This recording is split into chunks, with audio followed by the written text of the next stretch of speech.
welcome everybody. My name is Ruben Abraham, and I'm an Asia Milken Fellow. So for this session, which is on India's road to prosperity, we're going to discuss the mixed sort of view on India. Most of you are familiar with the India story by now. The latest numbers seem to suggest that it's become a $2.4, $2.5 trillion economy.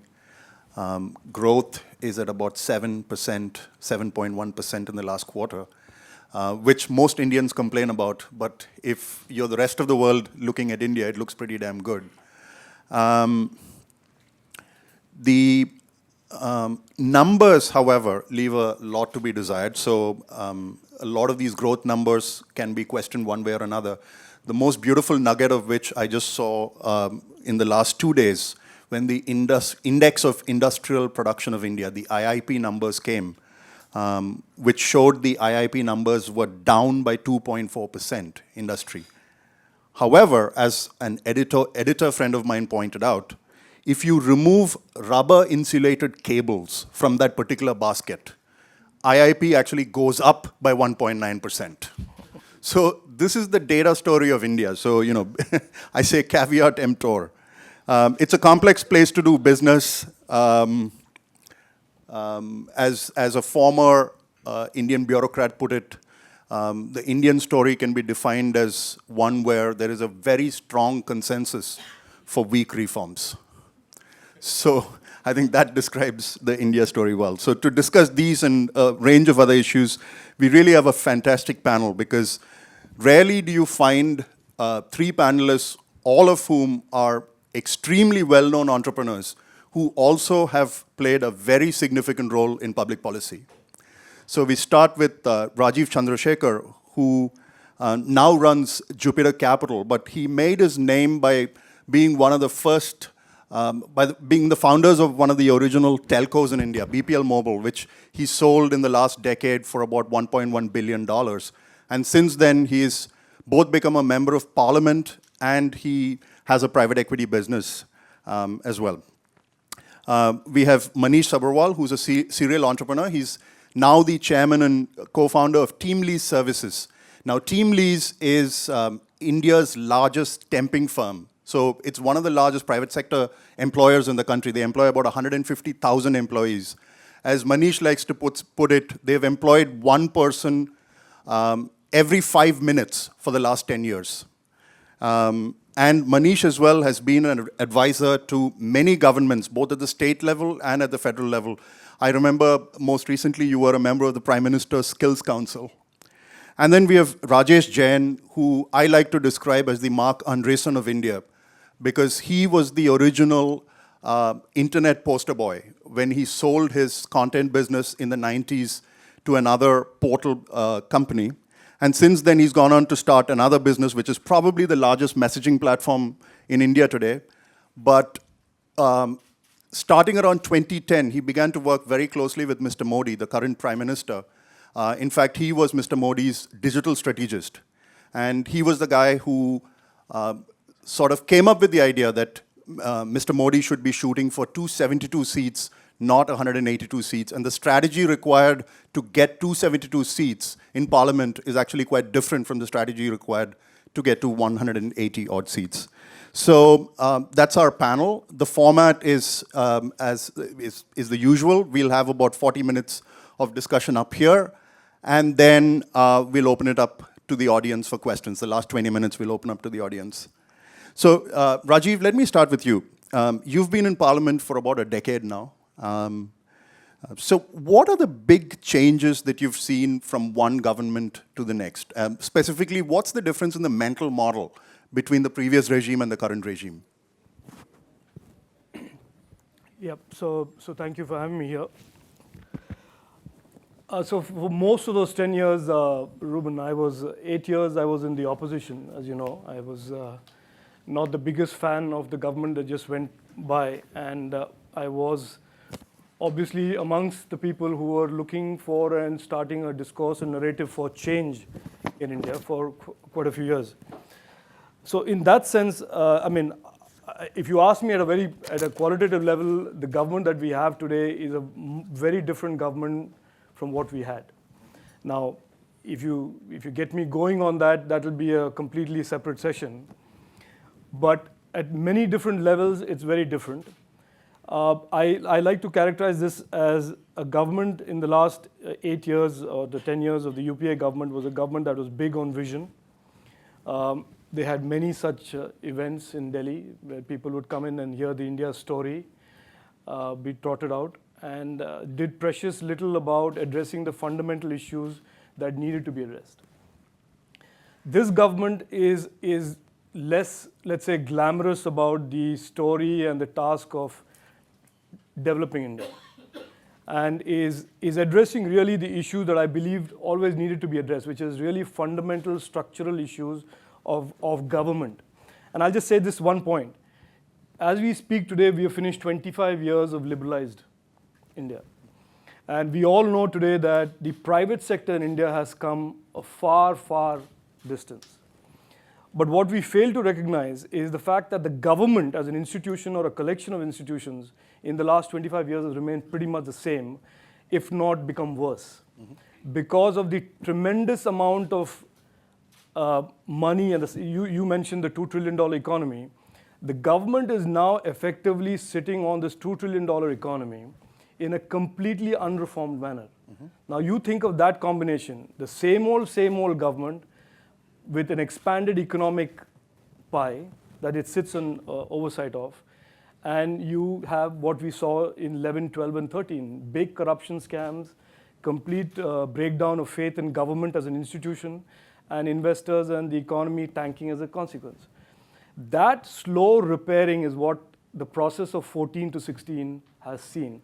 And I actually like it because I'm somebody who's built companies, so I like people who talk less and build more. And I think that, in a sense, for me, characterizes this government vis-a-vis what was in the past. So let me just probe you on the fundamental issues that you mentioned. So can you just give us an oversight of at least, say, 4 of these fundamental issues that need to be tackled? Look, I mean, I think, I didn't come prepared to break this down to 4, but let's just look at the issue of government and the relationship between government and corporates. And, you know, Raghurajan, the outgoing Reserve Bank chairman, has famously said that most of the wealth created in the last decade in India has been a consequence of a crony capitalism that is unparalleled anywhere in the world, except for maybe pockets in Russia and Indonesia. And that is precisely what we don't want to see. And that is coming under the scanner and getting corrected today.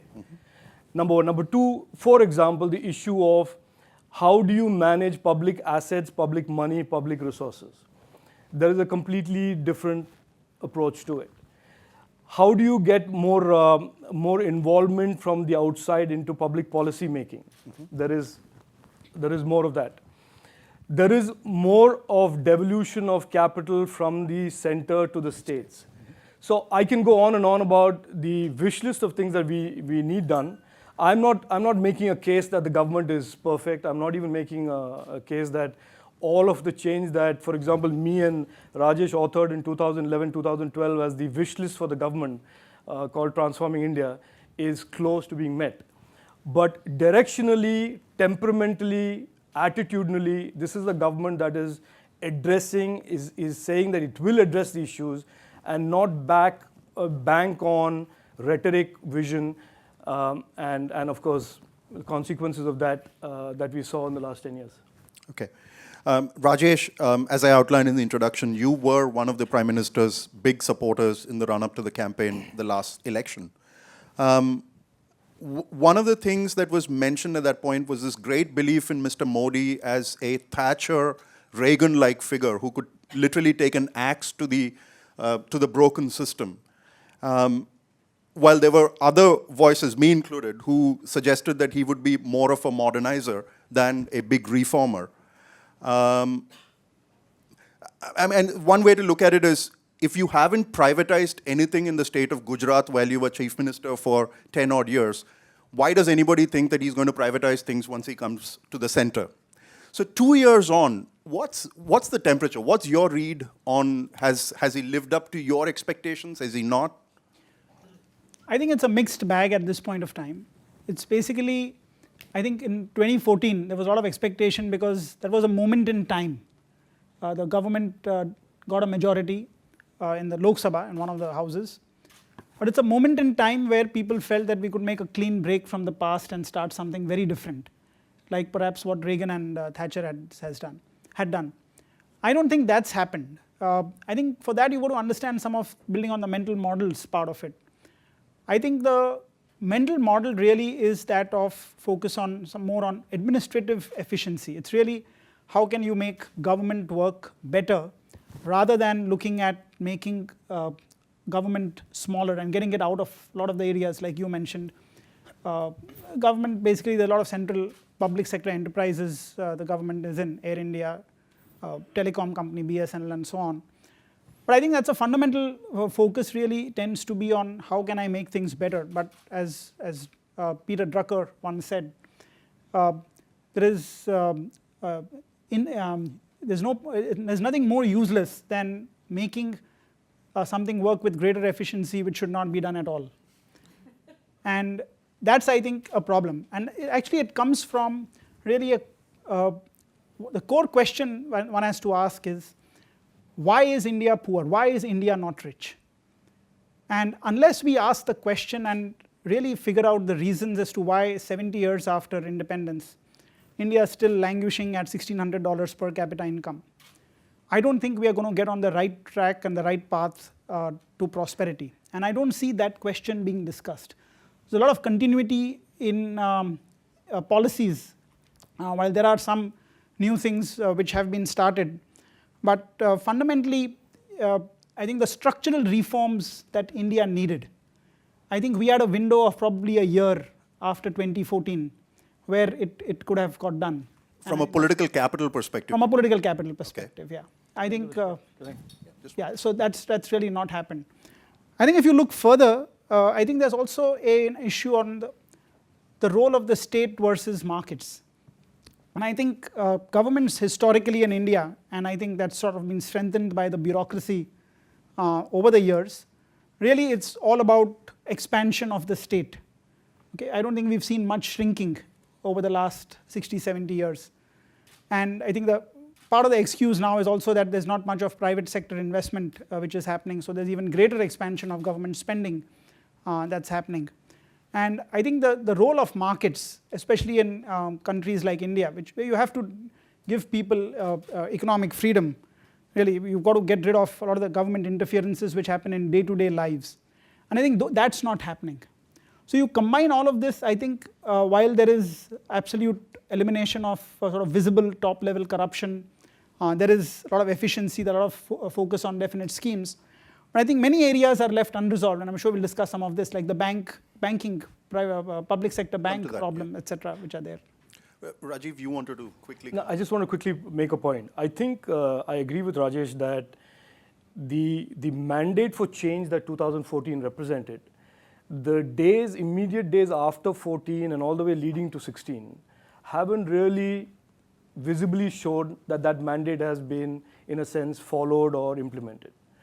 And if you look at it, I think, I just want to make this quick point, that whoever was in charge of the economic strategy, and both me and Rajesh have tried to figure this out and we still can't, they got it very badly wrong in 2014 when in the first budget, the economic survey, they started with an assumption that the economy has bottomed out. And things are, and I use the quote, the green shoots are visible. It's the most misused phrase in Delhi. The green shoots of economic recovery are visible. This is in July 2014. And I remember in Parliament saying, I've looked around and I can't find any green shoots. So I think they got it wrong. There was a bit of hubris. They were coming in this with an overwhelming mandate. And I think they misread the depth to which the economic problem had, in a sense. So let me ask you a follow-up question, maybe Rajesh or Manish, one of you. How much of this was just Mr. Modi underestimating Delhi? Because he basically ran Gujarat by fiat. And he comes to Delhi and he finds an administration that is quite seriously opposed to him in every respect. So there is that underestimation of Delhi factor. And the other thing is when you say that there was a window and things didn't change, that's also partially because what changed was the political class, but not the administrative class. I don't know. Do you want to respond to that? Okay. So I think while Mr. Modi was running Gujarat, I think he had a lot of interactions, of course, in Delhi. So he would have, I think, got some sense of how Delhi operates. And most politicians basically have a very good sense. I think one of the key things to remember is that it's basically talent that is very, very critical. And I think over the past couple of years, there's been very limited inflow of what we call laterals, technocrats, or external talent.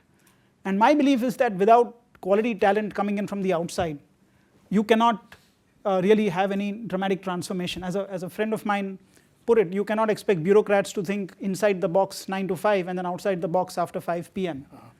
So I think people are very critical in this whole process, and I think because the ideas of the bureaucrats we know, I mean, you look at the budget which Rajiv mentioned, July 2014, it's cut and paste job from the previous budget. You know, you have paragraphs lifted from the previous government's budget. So bureaucrats are going to do what they're doing. It's public choice theory, just plays out like that. But I think it was imperative to bring in external talent at that particular point of time. And now it's, of course, that much harder to do it 2 years down the line. And I think this also will go back down to the line of administrative reforms, which we can discuss later. Manish, so Rajesh used the term moment in time. So if one were to look at the Chinese experience and look at the appearance of Deng Xiaoping, one could make that argument that that moment in time in China corresponded with Deng Xiaoping's rise to power. So in that sense, for a lot of people, Mr. Modi represented exactly that moment in time, a Deng Xiaoping kind of moment in time. Mm-hmm. But equally, Deng Xiaoping was a modernizer. I mean, you could make the argument that he was not a fundamental reformer, but he was much more of a modernizer. Sitting in Singapore, you know, modernization doesn't seem to be such a bad thing. So is the glass half full or half empty? You know, on our IPO roadshow earlier this year, there was a particularly difficult investor beating me up. I mean, most of them were difficult, but... Manish just went public earlier this year, so... So he was beating me up saying exactly 10 years ago, the Chinese economy was the same size as the Indian economy, but they were growing at 13% and you're growing at 7%. What do you have to say for yourself? Well, 6% is the fixed cost of democracy, just to start with. But even if we quantify that, I'm being glib here, India will never grow at 13%. I think if you think India will grow at 13%, you have a misunderstanding of India, you have a misunderstanding. India will never be hot or cold, we'll be consistently warm. That's why I get scared at these conferences. You know, right now everybody seems in love with India. It's not as great as you think it is right now, but it was never as bad as you thought 4 years ago. I mean, I don't know why, at least from our perspective, nothing has changed. We started this company 14 years ago. We've grown at 25% a year, and we'll probably do that for the next 5 or 10 years. So my sense is this comparison with China, obviously not everything China did was sort of related to their power of communism to issue fatwas. I mean, it was leadership, and we've lacked leadership for some time. But this debate about the role of the state in markets, we have it quite often. Actually, I think we need a more adventurous state. I think we need to redefine what the state does. The regulatory cholesterol, which is holding India back, we have 27 different numbers. I mean, in labor laws, I can go on. That stuff has to go. But we actually need a more the state needs to do less so it can do more in healthcare, so it can do more in education. So, I mean, my parents retired to a small city in UP. I mean, UP is 200 million people, it's a large state. But the 4 fastest growing industries in Kanpur are private bottled water, private security, private generators, and private schools. There is no state in UP. Now, so the sins of commission, what the state used to do wrong, aren't as bad 25 years after reform. But the sins of omission, what the state doesn't do, are actually what are holding India back. So my sense is, it's not just a small state. I mean, Waziristan in Pakistan and Swat Valley in Afghanistan have no state. They're not exactly hotbeds of entrepreneurial activity, right? So we're not pushing the state to be a small state, we're pushing it to be a more effective state. So my sense is, I mean, if you thought it was going to be Reagan or Thatcher, that was not the deal on the table even before the election. But let me push back on that, because to be an effective state, actually one of the ways to get there is to become a small state.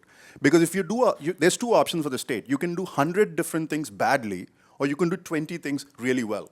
Yes.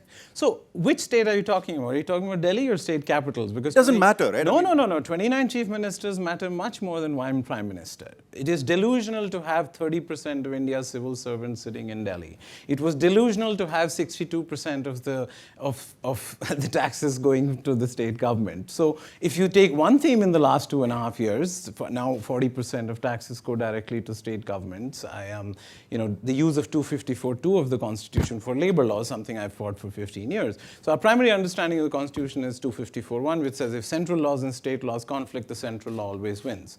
But there was always 254(2) of the Constitution, which said that states can amend central laws, and if Delhi agrees, they don't even have to go to parliament, they can just sign it off. So labor laws, which Rajasthan amended 4 labor laws, Madhya Pradesh has now amended 11, Maharashtra is amending 21, are using 254(2). 254(2) hasn't been used for 25, 30 years. Indira Gandhi, in 15 of her speeches, she said, strong states lead to a weak nation. That's a very different view of the world. I mean, China's genius isn't some Ayatollah in Beijing issuing fatwas. It is mayors competing for investment, right? So the closer so decentralization is a smaller state in Delhi, but hopefully it's a more effective state in state governments. Okay, so all three of you have brought up administration. And so this sort of strikes as the heart of the issue, which is what bedevils India really is an execution deficit. You can't get things done. So in that sense, the question needs to move from what needs to be done to how to do something, because everybody sort of agrees on what needs to be done. So therefore, the question at the core of all of this is the broken government machinery and how to repair the machinery. So administrative reforms, for instance, which we inherited from the British, really have not been touched, though there's been many attempts over time to sort of reform it. Our previous Prime Minister, Manmohan Singh, I think the first speech he made when he took over as Prime Minister was on the extraordinary need for administrative reform. It was also the last time he ever mentioned administrative reforms, which tells you something about the administration in India. So how does one go about even thinking about how to change it, Rajiv? I mean, you've seen this from the inside. And I've heard it. I've heard the same question being posed several times over the last decade and a half. And I think this is the point that I made, that 25 years ago, we were launched into a completely new economic model, where private capital, private entrepreneurship completely has altered, changed the Indian story. But the government story remains almost entirely the same, if not worse. And part of it is that there is not enough of a discourse in India about that. Most of your pink papers will cover market caps of companies. They will cover stories about icons. But there isn't enough of a debate within Parliament, outside Parliament, in the financial sector, amongst investors, about resetting, rebuilding institutional capacity within government. Now, I'll give you an example. In 2008, 2009, and all of you know this about the 2G scam, because I was on the standing committee on telecom and information technology, most of these investors who were investing in new licenses came and met me. Said, India is a tremendously great story. We have 1.5 billion consumers that are going to be digital. We want to invest X, Y, Z money. And I used to tell them, look, there is a problem about the capability and capacity of the independent regulator. There is an issue about the way public policy is being drafted and worked out, but people don't listen. And so you go out there and you get into this on the back of hubris and delusion and a dangerous combination of overconfidence in the India story. And the government or the institutions let you down. And as you know, many of those investors then had to take a huge beating and go back. And that became the benchmark, in a sense, for the conversations in 12, 13, 14 about the declining investor confidence. So I think the role of government, the role of independent regulators, for example, we talk about public sector banks today being a $200 billion hole in the economy. There has never been a discussion about the Reserve Bank of India as the banking regulator's role in oversight of the banking system. So there is need for that. And I think what needs to change, everybody knows. Where things have to be strengthened, everybody knows. We also know where transparency and where disclosure has to become more and more the norm within government. but the political will for it, and that is the point that Rajesh made a little bit, and I have been repeating, that 2014 was not, and I disagree with Manish, was not just another moment. It was a moment where the collective breath of India was for change, for fixing what was clearly a broken government. If he says he did not experience broken government in all those years, it is because he was one of the fortunate few. Almost everybody in India who was an entrepreneur, businessman, investor, or a citizen experienced the brutality, and I'm using words that are melodramatic here for deliberate reason. They experienced how broken government was. So, I mean, we can go on and on about what the solutions are, but the solution will only happen when the Prime Minister of the country or the political leadership say, we have equity invested in transforming India. We believe that we will get political equity out of changing, reforming, improving government. And if they don't come out and say that, we can have as many panel discussions as we want, and we can give as many documents and suggestions as we want. As you know, Veerappa Moili's Administrative Reform Commissions are 7 volumes that have never been read by anybody in Delhi, I assure you. And so we can do all of that. But it is really about the political will of the government or the leadership saying, we really want to reinvent government. And if they don't do that, Rajesh, you wanted to come in, but let me ask you a question to preface your coming into this question, which is you mentioned bringing in laterals into government. The problem is there's incumbents, exactly. right? I mean, this is just political economy 101. Why would any incumbent allow a lateral to come in? Yeah, so I think the question to therefore ask is, at which level can this start? Okay, so it's not, I don't think it's going to happen top down, the way Rajiv mentioned it should happen. Okay, we have had plenty of time. We have seen over the last 2.5 years. I think the way we look at it is 3 things. How do you start changing administrations in India? First is start at the level of cities. As astonishing as it may seem, cities in India, cities, towns, the urban India is basically run by the state chief minister. So there is no real devolution of powers happening at the local level to a directly elected or and an empowered mayor. Some cities in India have directly elected, but they are again puppets for the most part. So there is no financial or functional autonomy. There's very limited citizen participation at the city level. So I think the cities can become the right level for trying to bring about administrative and governance reforms. Can we make cities in India independent of the Prime Minister and the Chief Minister? Now, how do you go about doing that? First thing, there are 2 ideas there. First is, I think you need to change people's minds. We need to do education in India to say why the current models of government fail. I think explain to people about public choice theory, or Buchanan called about politics without romance. Today the belief is that it's a new ruler will come and just fix things. The point which has to be made is it's about rules, not rulers. You have to change rules first, constitutional level, institutional level rules. And the rulers will matter much less. We tend to focus too much on the ruler part of it. The rules have to be set right. And that requires education. Okay, we got to persuade people. Now you can't persuade everyone, and this is where the second idea comes in. Is can you create a constituency of reform in India? Can you persuade 10% of Indians to come together as a voting bloc prior to an election and demand of the political class, these are the changes that we want. We will vote for you or we will vote against you if you get these changes done before an election. Changes will not happen after an election. So I think, these ideas have not been tried before, but I think you've got to look at some out-of-the-box solutions, because otherwise time goes by. Every year we don't fix things in India. You have 20-25 million kids who don't get a good education. You have, healthcare, which is a problem. You have, 1.5 or 15 million Indians are moving from villages to cities and all living in slums. These are the numbers are just astonishing. And today there is no reason. Solutions across the world have been done 50 to 100 years before to the problems that India faces.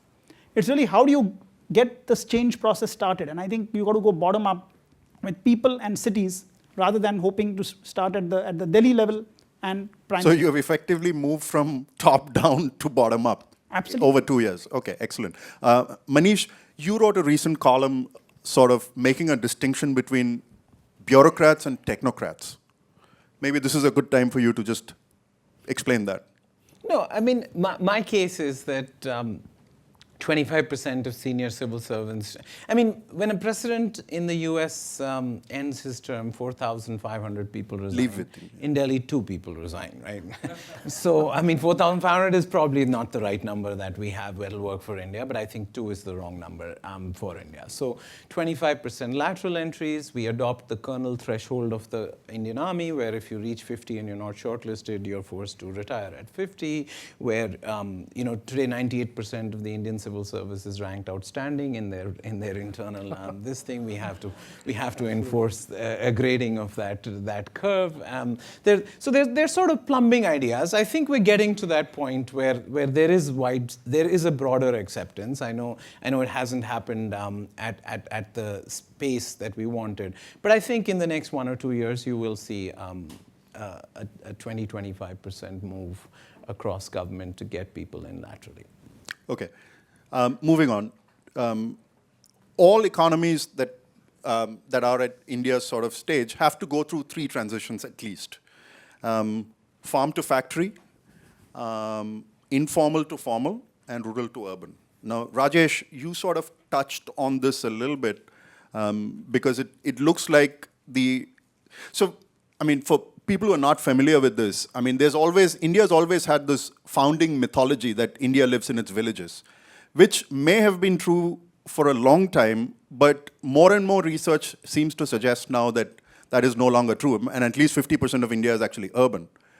Now, forget the geographic piece of this. What is the political ramification of an urban India that perhaps political parties are not getting? See, I think if you look at it, why are cities, if you look at urban India, I mean, the census of India effectively in 2011 said we are about 31% urban.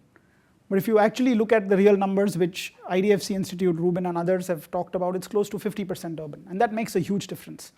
Because in the politician's mindset, what's the median voter? The median voter is poor, in the village, and working on the farm. And that really drives all sorts of policies. We are again now seeing the pro-poor narrative continue. We've been hearing about this since 1970s. And I call it PPP, perpetually planned poverty. You keep talking about this and nothing really changes. Now, if India is suddenly seen to be by the politicians as 50% urban, probably increasing by 1 or 2% a year, I think you have a very different way of approaching urban problems. Because today, for them, their voting base is basically in the rural areas. So urban areas are where you suck out money and you give it for pro-poor schemes and all the rural related stuff. As it turns out, and what they don't realize, I think, is that the problems to rural India also lie in urban India. Now, unless you start fixing some of these things, you've got to again change mindsets out here. Data has to be put across. But more importantly is the political will for getting some of these things done. And that is not there. A chief minister of a state, in the US equivalent a governor, would not want a mayor of a city, an empowered mayor of a city. The local elected representatives in the state do not want an elected mayor. So for the last 25 years, you've not had devolution of power from the states to the city. Now, it's not going to happen overnight. That's where I believe the only way out is you've got to put bottom-up pressure. Going to the earlier point that you said about manufacturing, there was a statement which someone from China had made, I think 3 or 4 years ago, and it's absolutely valid. Even now, I think, even though you have automation and all of these things coming, and he said, China's salaries are going up. China needs a China of 30 years ago. Mm-hmm. Essentially saying that if India can fix its land, labor, and capital problems, the infra challenges which are there, India can have very good growth over the next 20, 30 years with the way China grew. And I think that's the opportunity. There is still going to be manufacturing happening. I think that's the only way you need to get India up from there. It probably may not be at the same levels. You will have more robots and all of that. But I still think this is the only way out. I mean, you have today, you need to get, if India's 50% or rather 60, 70% people are in agriculture, you need to get that number down to sub 10, 20% in the next 15 to 20 years. You'll have 400 to 500 million people moving from villages in India to urban areas to add to the 600 million people there. What kind of lives? You need hundreds of new cities happening in India. So I think in a world awash with capital, if there is sort of pressure on India to solve these problems, that's where you get $5-10 trillion invested rather than sitting at negative interest rate. Manish, so again, one of the reasons the India story plays well is the so-called demographic dividend. Now, all of us know that the line between a demographic dividend and a demographic nightmare is a very thin one. And we're probably walking that line. Now, you've been part of skills councils and so on. So my question to you is, so one, your view on that particular line that we're walking, and are we doing enough? But more importantly, when the government of India loves to talk about skills, so my question to you is that basically a cop-out? Because it is unable to create the jobs in the first place. So therefore, it loves to talk about skills, it loves to throw money at skills, etc. But creating jobs is actually a much harder task. Well, I don't think anybody knows which comes first, jobs or skills. I mean, this is a chicken and egg problem, and the only way to solve a chicken and egg problem is to become vegetarian. Do something different. So you have to think about the 5 transitions, right? Farm to non-farm, rural to urban, and I look at all of them from a labor market perspective. So the rural to urban one is the mother nature question of, do you take jobs to people or people to jobs? India only has 50 cities with more than 1 million people. China now has 375. We have 600,000 villages. 200,000 of those villages have less than 200 people. So but we don't have a Chinese New Year in India where 200 million people buy a train ticket and go home for that 4-day weekend, right? I wish we did on Chhath, Diwali, Eid or Christmas. The only place you start seeing that now is Kerala, right? Kerala is now 9.5% Bihari because they sent 10% to the Middle East, so they brought 9.5% from Bihar.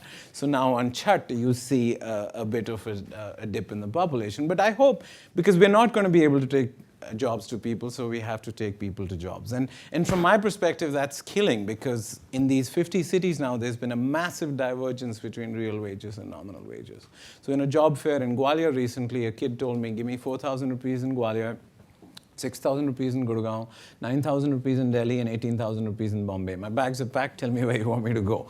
I said, why do you need 4 times the money? He said, all the kids who went to Bombay for 10,000 have come back. Living, eating, and commuting doesn't work out anymore, right? So the rural farm, that one is clear. The farm to non-farm is a complicated question. In India, we're debating this a lot. So the peak of labor force, only 11% of India works in manufacturing, which is the same as the United States. That makes no sense. But the peak of any country has been Britain in World War II, which was 45% of their labor force in manufacturing. The US peaked at about 28%, China peaked at about 30%. So I think 11% is the wrong number, but we don't have the same manufacturing opportunity or global trade opportunity or global growth opportunity that China had in 1978. So Rajiv, let me come to you with that. So this is not just a Manish Sabharwal point of view. This is also the Nandan Nilekani point of view, which is that we can leapfrog, by and large, the manufacturing stage and move to a sort of aggregated, technology-driven services stage, an Uberization of the economy, if you will. Do you buy this? No. No, I mean, I think... Why? Let me just go back to what Rajesh was talking about as well. I think one of the problems has been this over-slick solution creation for the problems of India. And it works well in conferences, it works well in seminars to talk about technology being the panacea of all the problems that India faces. Why don't we leapfrog manufacturing and go to services, as if India is one homogeneous country with all the moving parts moving at the same time. I want to make that point specifically in the context of this urbanization versus non-urbanized Indian context. There is this narrative that has taken root, that because urbanization is growing in India, in some sense the voting demographic, the political dynamics are altering as well. And that is the furthest thing from the truth. Urbanization only means the poor are coming to urban centers and remaining poor in urban centers. Bengaluru, my city, just recently went for local body elections a year and a half ago. It elected 198 councillors, and it elected not one that would be, by your definition or his definition or his definition, a good guy. Now, and Bengaluru is not Bihar. It is not the back of beyond. It is a cosmopolitan city. It's got people of tremendous capabilities, companies, etc., etc. And that goes back. I'm linking those 3 or 4 points that I've made to saying that unless there is a bottom-up, and I agree with that, only that point of Rajesh, that unless there is a bottom-up consensus amongst the so-called intellectual class for reform of government. And I say this because it is the same class of intellectuals or educated or the urban educated that do not show up for elections. And here's a startling statistic. In the Bengaluru election, local body elections, which affects you the most as a citizen, water, law and order, blah, blah, blah, blah, the turnout amongst the educated class will be 30% and less. But the poor will turn out 70, 75%. So now you calculate this, you compute this in your head. Where is the narrative? Who's going to get elected? So I believe the political will is necessary. I accept the argument that Rajesh is making that unless there is a public move towards a sophisticated issue of governance reform, you don't get this. And to go back to this point about, remind me of the exact question, because I wanted to answer this so badly, I lost track of that question. I mean, so have I. What did you leave it at? Which one did I leave? Okay. Manufacturing. It's okay. Manufacturing. Manufacturing. Yeah, can we skip the? Yeah. So I don't. So going back to this little narrative that has been pushed, saying that let's leapfrog manufacturing because China is good at it. We've missed the train. I don't think one model fits all for all states. Some states are very agro-dependent. I mean, you can make an argument that there could be a transition to a less agriculture-intensive, less manufacturing-intensive economy over time. But to accept that, to postulate that you will have one model that somehow fits all states is to be delusional. So this is a good place to sort of bring in the federal question, which is, when we say India, are we actually making a mistake? Or rather, should we think about it as India as a union of states where each state is different from another? So by saying India, are we missing a lot of data? So for instance, you've got the state of Kerala that is probably a middle-class economy today, 35 million people, which is getting subsumed under an India that is by and large a poor country, et cetera, et cetera. So if you are a car manufacturer, the question to ask is not whether you should go into India or not, but whether you should go into Tamil Nadu or into Gujarat. I mean, what do we need to disaggregate to understand India? Yes. I mean, what is your advice to investors? No, yes. I mean, the point is India is a union of states. It's a sum of parts. The mistake that's been made by successive governments over several years is to sit in Delhi and either legislate or create programs that assumes one shoe fits all. For example, Sarva Shiksha Abhiyan, the National Education Mission, assumes that the literacy rates of all states are the same. The literacy requirements of all states are the same. They are very different. The food programs, for example, the midday meal programs, they do not take into account dietary considerations in Uttar Pradesh, vary from Kerala. So I think that is, for example, one of the things that we strongly argued when Mr. Modi was in the running for Prime Minister, that in his manifesto, in his agenda for change, the government of India would be an enabler, would be a funder, would be more of an equity provider, and it would be for state governments to devise, develop their own architecture, own programs, which is unique to their requirements and to their populations. So, I mean, an investor who believes that you can come into Delhi, get comfort from 3 bureaucrats, 1 minister, and a friendly corporate, and then makes the investment, is looking, set up for a disappointment. Right. Do either of you want to come in on the federal question? A short comment. I think what's very interesting is the Constitution of India called it the Union of India. It never uses the word central. Yeah. So over the last maybe 15, 20, 30 years, the word which has now become common is center. So, and that sort of brings with itself... There's an inherent bias that is inherent bias. Yeah. So I think we need to move back to that. Control. Financial control, yeah. Okay. We'll open it up for questions, but while you guys come up with your questions, I'll just ask one last question to the panelists, which is on the private sector. Because by and large, this is the problem. Despite the growth numbers, private sector investment is lagging. What do we do about this? I mean, because most of the attempts to sort of deal with this issue have been very cosmetic. Go up a few ranks on the ease of doing business index. And how do you do it? By just gaming it. So what can be done? So there's an interesting statistic that's come out that of all the projects that are stalled, 48% of the projects that have been stalled, the reason is the promoter has lost interest. And that is an amazing thing, because I've never heard promoters losing interest in multi-billion-dollar projects unless he skimmed the money and taken it off from day one. So that, I think, so that's one statistic. And the second statistic is, for the last 2 years since the Prime Minister has come in, this government has come in, private sector as a part of the overall economy has declined. Yeah. And that is just a pure, it's a combination of two things. One is the banking crisis that we have, which has gone from being a small-time problem to a full-blown crisis, and the overall investor sentiment and risk aversion in the economy in itself. So to answer your question, it is a problem. I don't think it can be solved by having World Economic Forum programs in Delhi. It will have to be with structural issues that are addressed, or Milken summits for that matter. It will have to be through structural work. The government will have to do more than saying ease of doing business means less red tape, because we've been talking about red tape for the last 25 years. It'll have to be more about better public policy, better policy making, better independent regulation, develop institutions that can safeguard investors when the government plays hooky.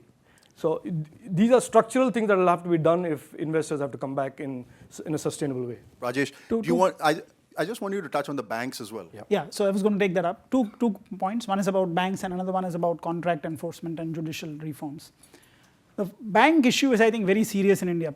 The public sector banks have 70% of the market of the $1 trillion loan book that's there. By informal estimates, this is not from the government, about 20% of those loans are gone. So $200 billion are really stressed assets.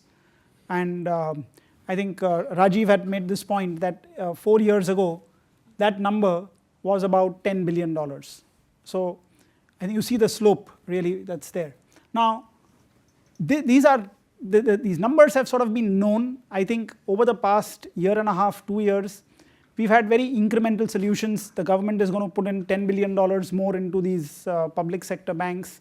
It's not going to move the needle at all. Basically, banks are not lending. The private sector banks do not have the money to lend for infrastructure or capex type of projects. So it's a vicious circle we are on. There are multiple solutions, including the fact that India really doesn't need 26 public sector banks. You don't have scale. You'll need to get in ARCs to really fix it. You'll need to sweat some of these assets out. You just can't shut them down, whatever has happened to the promoters. But again, some of this also ties back into probably election financing, which has been there over the years, because you need money to run elections. Where does that money come from? And the skimming part, which Rajiv talked about, some of that money also flows back into the political parties. So there's a vicious circle out there, I think. But unless the banking problem is really solved very quickly, you don't have much money in the country. That's number one. Yeah. And the second one is on contract enforcement. I think if any of you all have experienced the legal system in India, okay, you'd be fighting cases for 15 to 20 years. So really, judicial reforms, rule of law, I think has to be a top priority. You need, because otherwise you can sign any contract that you want and you can spend the rest of your life trying to fight it and you won't get any. Docomo, Tatas. Yeah, I think the case which is happening about the Tatas and Docomo in Japan. Manish, so I'm sure you have a slightly positive spin on that. Yeah, I mean, I have 2 points. What is the private sector and what is the role of the government in creating jobs? So all of us sitting here and in this room are sampling errors for the Indian private sector, right? We have 63 million enterprises. 12 million of them don't have an office. 12 million of them work from home. Only 8.5 million enterprises have any form of tax registration. Only 1.5 million enterprises pay the mandatory pensions and social security and health insurance. Only 1 million are companies. And only 18,000 companies in India have a paid-up capital of more than $1.5 million. So 63 million enterprises means jack shit if it translates to 18,000 companies with $1.5 million paid up capital. Now, why is this? That's an important question. There's nothing cultural about Indians and informality. I hated, that stupid Hindu rate of growth was, we grew at 2% between 1950 and 1991. So there was some idiot economist who called it the Hindu rate of growth. Well, we've grown 7% since then, and we didn't shoot all the Hindus. So it wasn't cultural. There was plumbing problems. There was regulatory cholesterol. So my sense is the role of the government. The next question is, this informality is on account of three things. It's on account of infrastructure, lack of it, regulatory cholesterol, and human capital. The role of the government is not to set things on fire. It is to create the conditions for spontaneous combustion. We so easily go back to saying the government should do this. We've seen that movie before. We know how it ends. The role of the government is to create the conditions for spontaneous combustion. I think ease of doing business is a very important thing. I think you always have this contempt for ease of doing business. It drives me crazy. I have 27 different numbers as a company. There are 50 billion sheets of paper filed in India by corporate India for labor laws, 600,000 trees a year. It doesn't help the government in enforcement. All this stuff matters. I think if we fix infrastructure, if we do human capital, and we do regulatory cholesterol, we'll figure this out. Okay, questions. What we'll do is, because we've only got time for 2 rounds, let's take 3 questions each at one go. I saw 2 hands on this side. Yeah, go ahead, sir. If you can just introduce yourself and keep your comments really short. Despite all of India's challenges, the selfish question with regard to India's road to prosperity would be also investors' road to prosperity. What sectors would you be ranking as, despite all these challenges, investors would do well to invest in over the next few years? And part of the reason I say this is a lot of private equity money has gone into India, but not much has come out. Perfect. So let me sort of add a question to that, which is, what are the big mistakes that investors make in India? So you had a question, ma'am. Thank you. Well, actually it goes into the same one, because we had one investment in agriculture which finished within time and within budget. We were quite impressed. So when I listened to it, it sounds to me that was despite all these factors. So I would maybe add to my predecessors a question. Is it the size of the projects matter? Is it, I guess, partners are important? Just what are the risks, what are the success factors?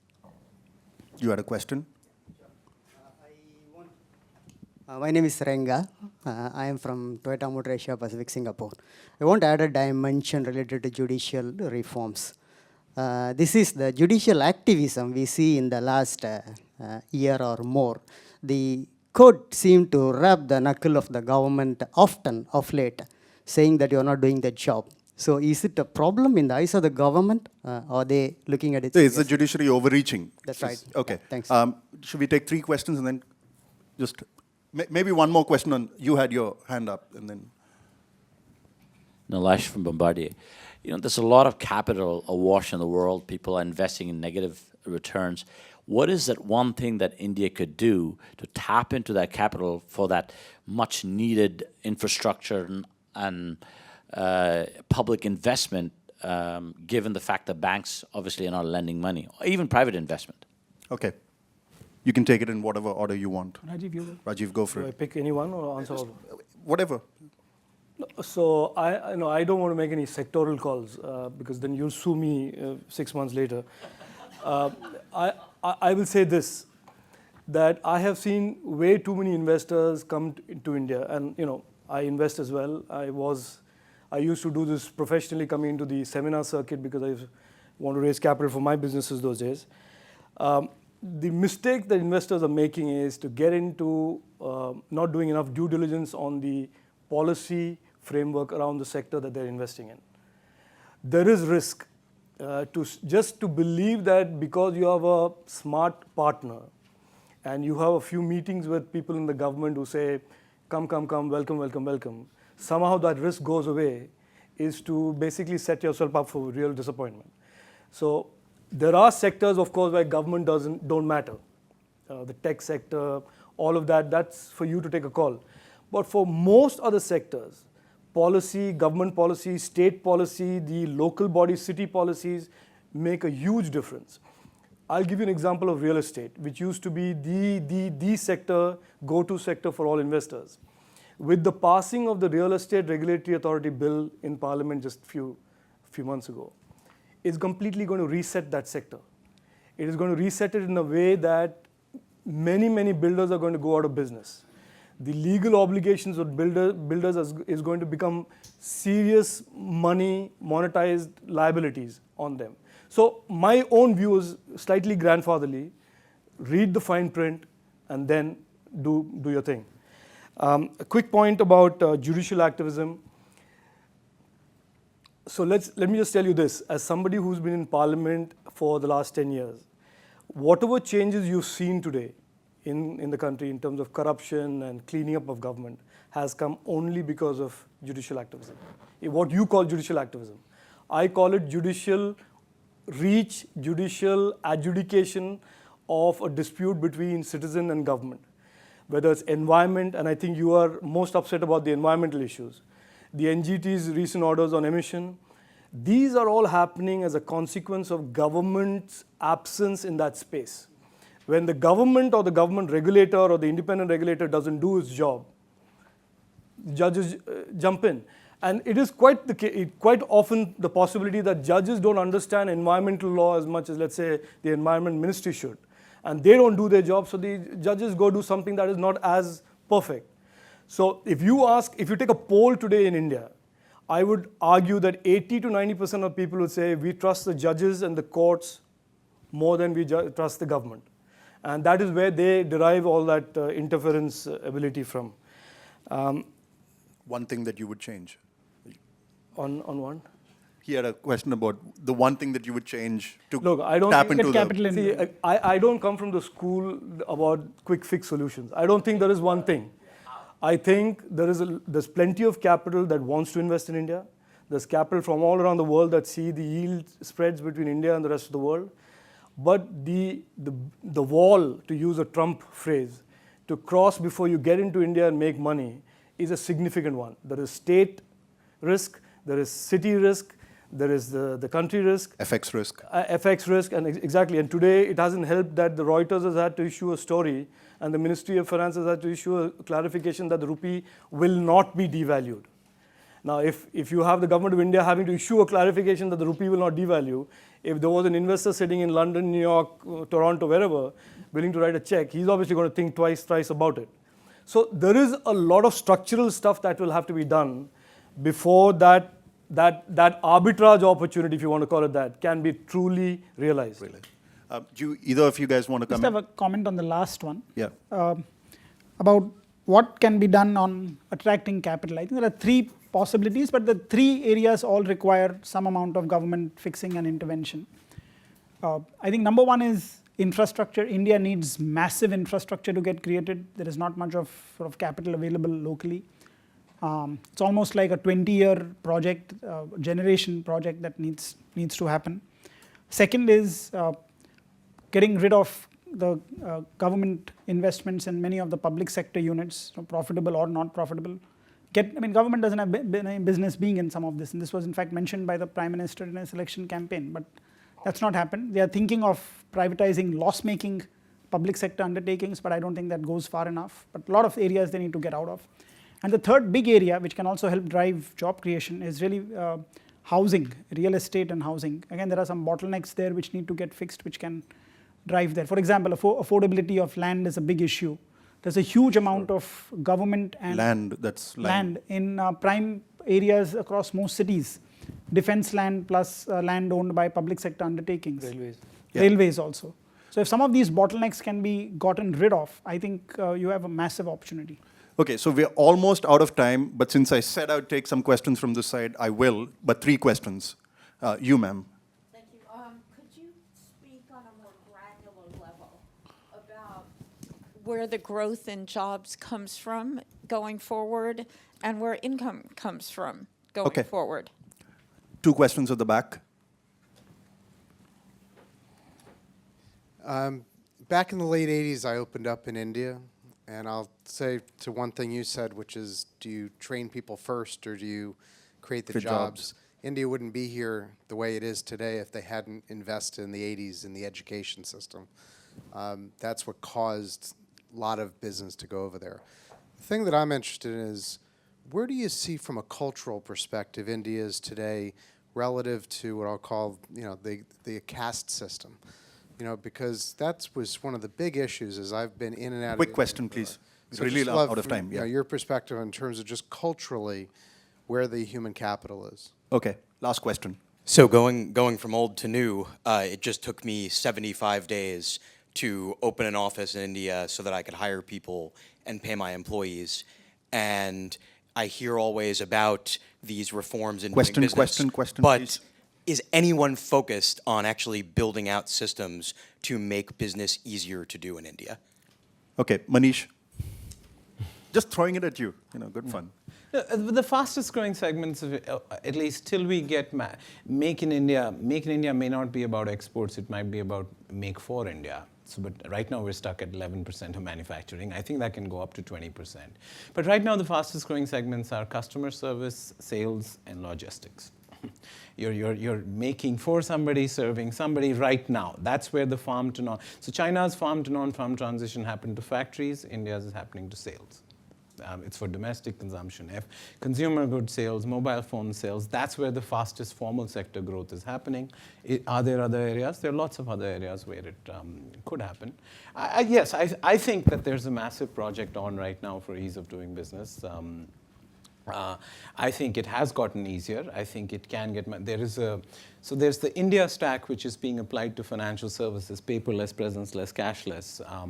That is now being applied to labor laws over the next so you will go paperless, you will not require presence.